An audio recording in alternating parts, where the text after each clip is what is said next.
go, make my body go, make our bodies higher and higher. Salve, salve galerinha do segundo ano, começando mais uma aula aqui de filosofia, hoje 24 de agosto, e hoje nós vamos falar sobre o capítulo 12, que eu já tinha feito um resumão na aula passada, e hoje nós vamos ver o conteúdo mais específico. E nós começamos hoje com uma aula da TV Sais, uma aula bem curtinha aí de 8 minutos, falando sobre o conteúdo, e agora gravando direto aqui no Meet, nós vamos completar a aula para falar sobre o gosto e a educação para o belo aí, capítulo 12. Eu espero que vocês tenham acompanhado, conseguido acompanhar a aula de vocês lá no SAS TV. Quem não conseguiu pode entrar pela sua área, tá? Entra lá no site do SAS, vai lá na parte de soluções digitais e lá tem SAS TV. Pode clicar e procurar lá na parte de filosofia, aula 12. É uma aula bem curtinha, que ela tem 8 minutos, aí você consegue visualizar de forma geral sobre este assunto aí que nós vamos fechar, tá? Professor, para a prova, o que importa sobre este assunto? Falar sobre o gosto e a educação pelo belo. O próprio título ele já te mostra 3 pontos que tem que estar na tua cabeça para a nossa prova, tá? E para a prova, obviamente, do vestibular na frente, tá? Que é falar da questão do próprio gosto, e aí entra num tema, a aula, o livro, ela vai dar conta disso. Esse gosto, o ser humano ele já nasce com ele, esse gosto é dele, ou esse gosto a gente aprende, se adquire. Porque se entrar nesse caminho de visão, que é um campo da filosofia, a gente vai falar de educação, tá? Então, por isso que o tema da aula de vocês é o gosto e a educação. Educação pelo que, professor? Pelo belo. E se você prestar atenção aí no título do teu livro, esse belo está com letra maiúscula.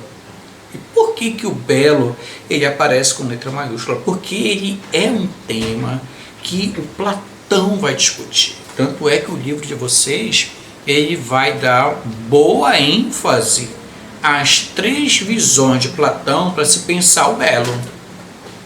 Tá? E aí a gente vai ver então 3 filósofos aqui, que é isso que nós vamos discutir, são os 3 que caem na prova quando se fala sobre este tópico. Não são só eles, são só esses 3, professor? Claro que não, tá? A gente tem que lembrar isso, mas o livro ele vai dar conta desses 3. Nós temos 2 filósofos empiristas, que é o David Hume e o Kant. Então nós temos Immanuel Kant, temos 2 filósofos aí que ele tem uma linha empirista, e por si só isso já fala muita coisa. Falar que David Hume e Kant são empiristas, automaticamente na tua prova tu tem que associar a questão da experiência. Isso é o ponto central de todos os filósofos da linha empirista, e eu estou afirmando para vocês aqui que o Kant, Immanuel Kant, e o David Hume, um alemão que é o Kant e um inglês que é o Hume, eles são da linha de pensamento empirista.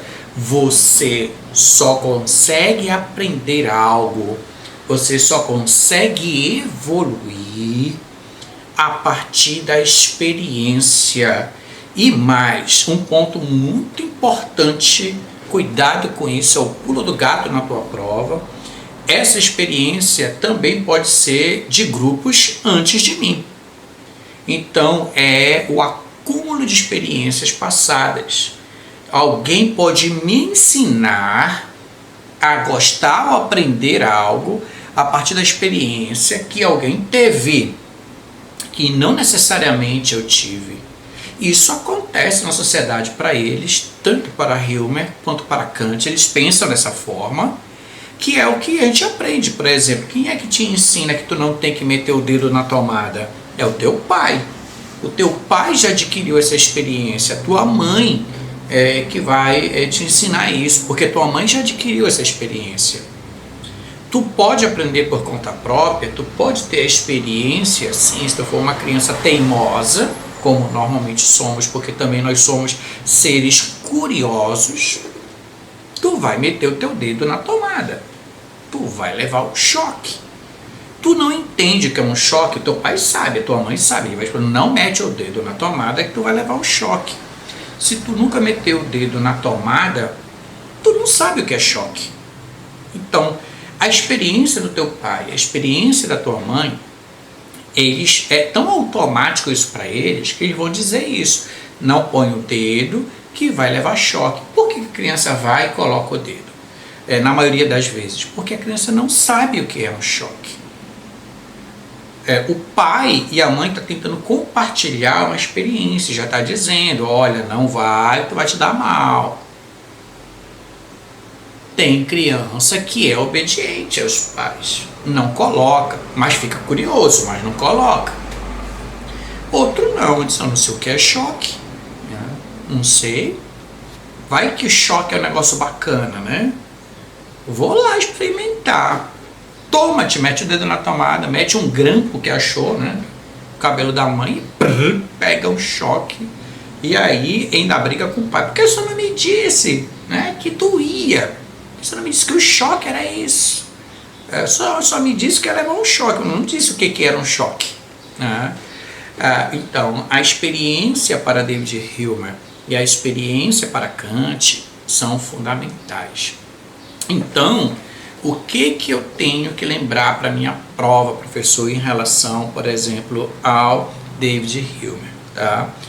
Que o gosto pelo belo, a sensação que você vai ter para gostar das coisas, ela pode ser aprendida. Você pode aprender através da educação.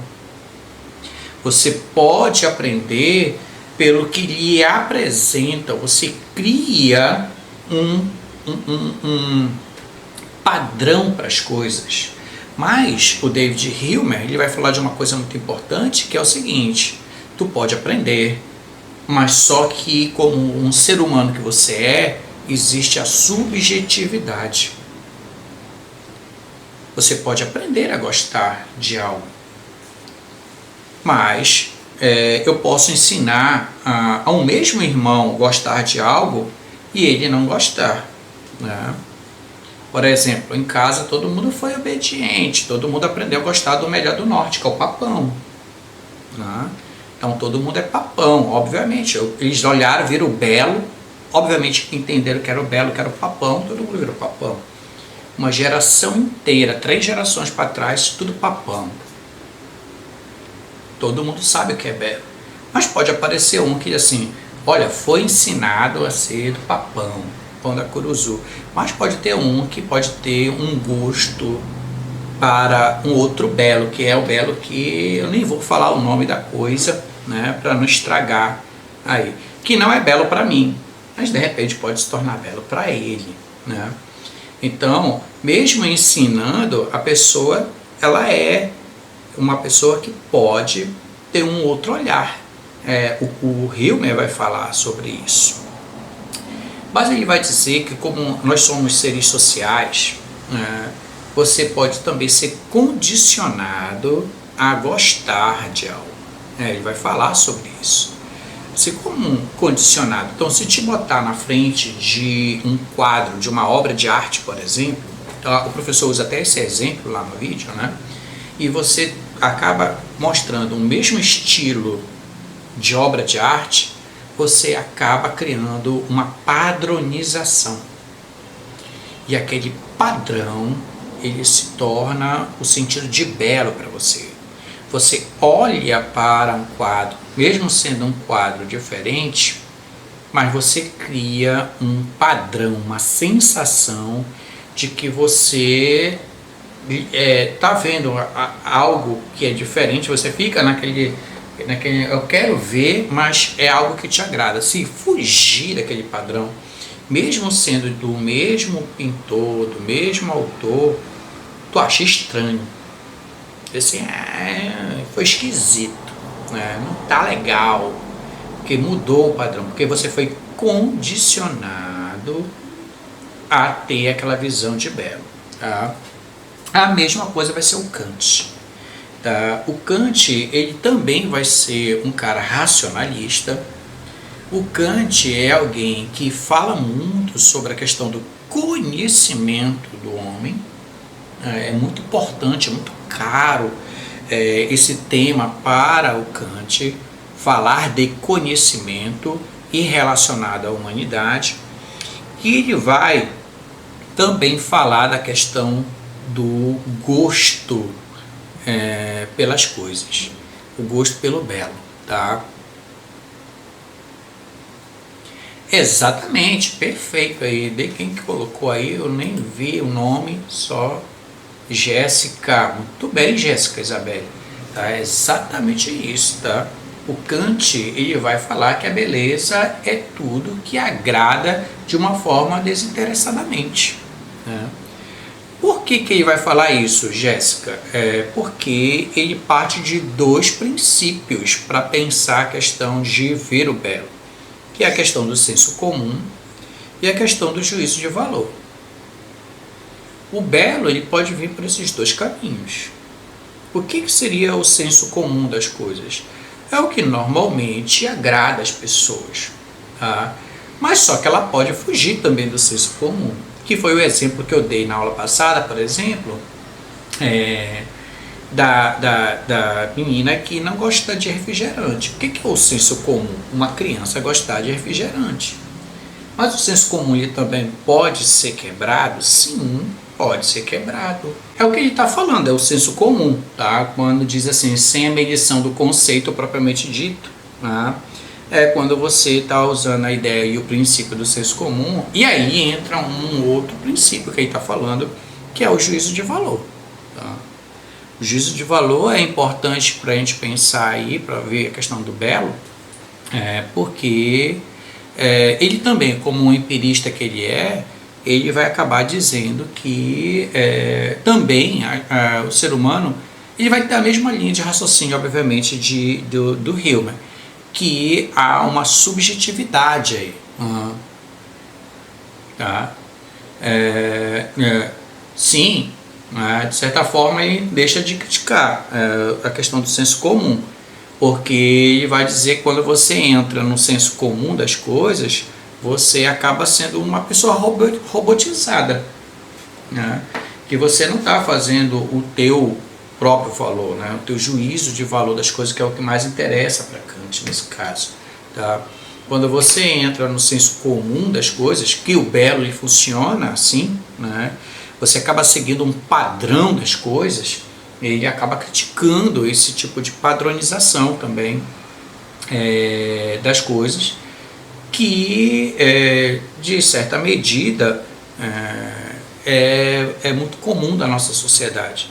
E aí ele vai falar então da questão do próprio juízo, né, dos valores, que às vezes acabam sendo vistos de uma forma negativa pelos outros, e ele não gosta, assim, ele critica um pouco isso, né?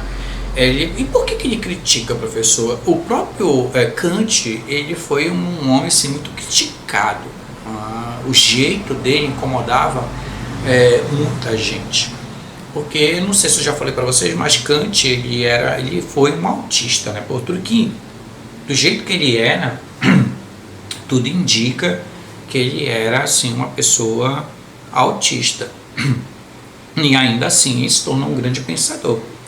Por que professor autista? Porque ele era muito metódico com as coisas, né? Ele era tudo tinha que ser tudo bem dentro do padrão dele, no horário dele, falar com as pessoas que tinham que falar, e tinha ali um viés que é um viés muito comum nas pessoas que têm autismo. E a gente sabe que existem vários graus de autismo, né? e as pessoas podem conviver normalmente com qualquer uma outra pessoa, né? E para a gente encerrar esse capítulo, né, você tem a questão do gosto através do Platão, né? O Platão, ele vai falar da questão do belo, e ele vai falar muito sobre isso, tá? E se vocês estão lembrados aí que é assunto do segundo ano, ele associa então inclusive essa questão do belo ao próprio questão do eros também, né? Ele vai dizer que você deslumbrar a coisa que te agrada, o belo no sentido que te agrada, ele também é algo que perpassa por vários campos, tá? Ele vai dividir, a ideia dele de divisão de mundo inteligível e de mundo sensível. Então, para falar de belo, ele também acaba falando de metafísica. Sim, Kyla, o Aristóteles também fala sobre belo, mas não é o campo que a gente vai falar necessariamente aqui, mas o Aristóteles sim, ele vai falar sobre belo porque ele segue o seu mestre, que é Platão, né? Então, em certa medida, muito do que Aristóteles acaba discutindo, às vezes para referendar o Platão e em determinados momentos, inclusive para criticá-lo, devemos falar isso tem que ficar bem claro, o Aristóteles vai estar ali sempre bebendo na fonte de Platão. Num determinado momento de sua vida ele foi muito condescendente com o que Platão falava, ampliava às vezes algumas discussões platônicas, e quando ele vai se tornando mais idoso, o Platão, e o Aristóteles mais maduro, algumas concepções foram antagônicas. Foi quando eles se separaram e o próprio Aristóteles acabou criando a sua escola. Sim, existe esse princípio aí do belo platônico, tá? A perspectiva platônica do belo, que é quando você vê de uma forma cega, incondicional, algo que te agrada. Daí a gente tem a expressão amor platônico, né? Que você fica obcecado por algo. Aquele algo, ele acabou criando algo que te chamou. E aí entra uma questão da perspectiva platônica, que é as sensações. Então Platão, nessa visão aí de belo, ele também vai falar da questão da sensação. E quando eu digo sensação, estou falando de tudo: cheiro, toque, visão. Então tem coisas assim que tu tá olhando para o nada e de repente tu bate o olho, né? Tem coisa que tu tá desligado, sente o cheiro, te chama a atenção. Ele vai dizer que isso também se relaciona ao belo, que o belo está ligado às sensações, tá? Que você não precisa necessariamente aprender, porque é algo natural teu. E isso está muito na natureza, o cheiro das coisas, né? Os animais, eles se relacionam pelo cheiro, e ele vai dizer que o homem faz parte dessa natureza. Essa questão também do cheiro, ele é natural também do ser humano. O animal, o cheiro, né, atiça algo nele, ativa algo nele, que é algo da procriação. E ele vai falar que o ser humano é parecido, que pegar nas coisas, o toque, a sensação do toque, a sensação do gosto e a sensação da visão, e principalmente o cheiro, ele te leva a ter a perspectiva do belo, se torna belo para ti. E é verdade, né? Você tem, às vezes, você se acostuma com o cheiro das coisas e que te leva a sensações, né? Às vezes você se acostuma com o cheiro de uma pessoa e aí tu tá de costa, passa uma outra pessoa, tu pensa que a pessoa que te chamou ali não é a pessoa, aí tu acha até estranho, tua cabeça, mas eles têm uma coisa que, né, ativa em ti, né? Às vezes isso acontece, né? E Platão ele vai falar disso. Que exatamente que o belo para o Platão ele está ligado à pessoa, né? Ele está ligado ao natural também. Ele não está ligado só no aprender, porque ele está ligado a uma sensação que é tua. Tu pode olhar o quadro e aí o cara que foi ensinado a gostar, como o Hume está falando, ele está sendo ensinado a aprender, ele está sendo doutrinado a aprender e ele acaba criando um gosto através da educação. O Kant, o Platão vai dizer, tu vai olhar para o quadro e não necessariamente tu vai te agradar pela visão, porque tem algo lá que não te agrada, né? E isso acontece em várias obras. Tem obras assim que tu olha assim, você olha, essa obra é caríssima. Então é isso que ele está falando. Ele está falando da questão da sensação. Se eu olhar para aquela obra, para mim não cria nenhum tipo de sensação. Agora, o Hume vai dizer que se eu ficasse treinado a olhar aquela obra, eu ia aprender a gostar dela. Possivelmente eu ia aprender a gostar dela, ia criar um padrão. Então, para Kant, aliás, para Hume, é possível você se educar a ter gosto pelas coisas. Então, é exatamente, Jefferson, calibrar o olhar. Tem uma expressão que o professor usa lá, que é calibrar, você treina o teu cérebro para gostar daquela questão. E aí, o Platão ele já vai dizer que está muito ligado à sensação, né? Então existem sons que te agradam, sons que não te agradam, e mais, a questão do som, a questão do olhar, a questão da sensação, ela também é diferente ao longo da tua vida. O teu paladar muda, o teu tato muda, a tua visão muda e o teu ouvido, tua audição muda. Então tem determinado momento da tua vida que determinados sons te agradam e de repente aquele som ele pode se tornar algo muito irritante no teu ouvido, dependendo da idade que você está. Você não consegue mais ouvir determinados timbres, te incomodam, elas ficam modificadas. Então ele vai dizer que mesmo você tendo aprendido a gostar daquela música, o Platão, ela pode te irritar em determinado momento por causa do timbre, o som, né, começa a te irritar. Então ele vai dizer que não é questão de aprender somente, ele vai dizer que é uma questão de sensação, né? Isso é teu ou não é teu, porque a sensação ele varia de homem para homem, né? Varia de ser para ser. Então ele vai estar falando sobre isso. Deu para entender? Então fiquem com Deus, um grande abraço e a gente se vê na próxima aula, se Deus quiser. Tchau, fui!